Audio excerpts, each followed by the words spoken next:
শরীয়তপুর খাল দখলে পাকা দোকান, ক্ষোভ এলাকাবাসীর।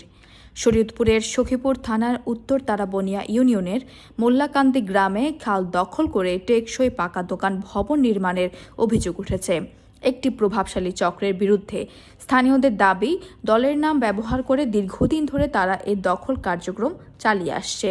অভিযোগ রয়েছে, খালটির পাশে থাকা একটি ব্রিজের সংযোগস্থলে সরকারের নির্মিত পাকা ঘাটলা ক্ষতিগ্রস্ত করা হয়েছে। পাশাপাশি দীর্ঘদিনের দৃষ্টিনন্দন কৃষ্ণচূড়া গাছের শিকড় কেটে ফেলা হয়েছে।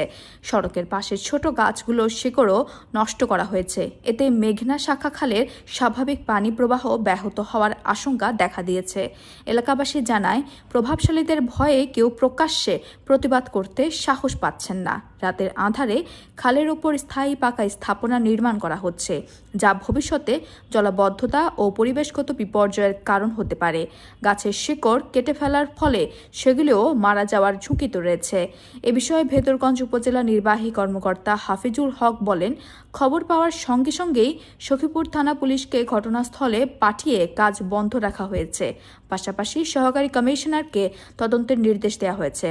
তদন্ত শেষে অবৈধ স্থাপনা উচ্ছেদে প্রয়োজনীয় ব্যবস্থা নেওয়া হবে। তিনি আরও বলেন, প্রভাবশালী যেই হোক, আইনের চোখে সবাই সমান। এই ঘটনা এলাকাবাসী দ্রুত খাল দখলমুক্ত করে স্বাভাবিক পানি প্রবাহ নিশ্চিত করার দাবি জানিয়েছেন।